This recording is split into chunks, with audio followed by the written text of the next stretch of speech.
கடலூர் மாவட்டம் சிப்காட் குடிகாடு என்ற கிராமத்தில் லாயல் பெப்ரிகேட்ஸ் என்ற சாய தொழிற்சாலை கழிவுநீர் தொட்டி வெடிச்சு ஊருக்குள்ள கிராமத்து பகுதியில் சுமார் 6 லட்சம் லிட்டர் கழிவுநீர் ரசாயனம் உள்ள புகுந்ததுல நிறைய மக்கள் பாதிக்கப்பட்டிருக்காங்க. வாந்தி, மயக்கம், கண்ணெரிச்சல் இது போன்ற விபத்தால பாதிக்கப்பட்டு கடலூர் ஜிஹெச்சில் அட்மிட் அனுமதி பெற்றிருக்காங்க.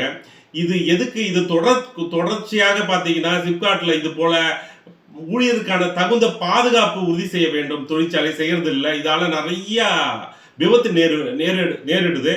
இன்னைக்கு பார்த்தீங்கன்னா இந்த கழிவு நீரால் ஊருக்குள்ளேயே 6 லட்சம் லிட்டர், அதுவும் சுடுதண்ணி சூடாவே உள்ள போயிருக்கு. இது முழுக்க முழுக்க பார்த்தீங்கன்னா மாசு கட்டுப்பாடு வாரியத்தின் அலட்சிய போக்குதே காரணம். அதன் பிறகு லாயல் பெப்ரிகேட்ஸ் என்ற நிறுவனத்தின் கவன இன்மை இல்லாத காரணம்.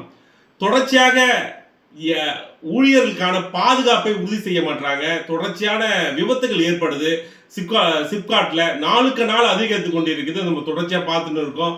அதே போல சில தொழிற்சாலைகள் அபாயகரமான கழிவுகளை இது போல வெளியே விட்டுறாங்க, கடல்ல விட்டுறாங்க. இதனால சமூக சீர்கேடு, இயற்கை சூழலாம் பாதிக்கும் நிலை ஏற்படுது. இது தொடர்ச்சியாக இந்த குற்றங்கள் நடந்த வண்ணமே இருக்குது. இதுக்கு பாத்தீங்கன்னா உரிய நீதி விசாரணை தமிழக அரசு உத்தரவிட வேண்டும்.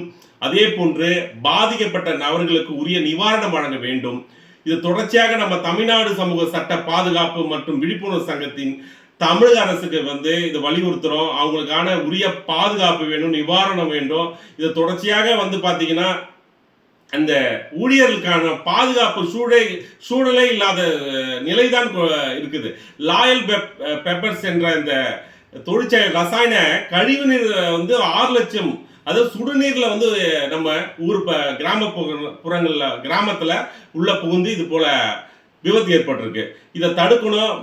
மாசு கட்டுப்பாட்டு வாரியம் இதுக்கு உரிய அவங்களோட அலட்சிய போக்கு தான் இது காரணம் என்று நம்ம தமிழ்நாடு சமூக சட்ட பாதுகாப்பு மற்றும் விழிப்புணர்வு சங்கத்தின் மூலமாக என்னுடைய கண்டனத்தை தெரிவிச்சிருக்கேன்.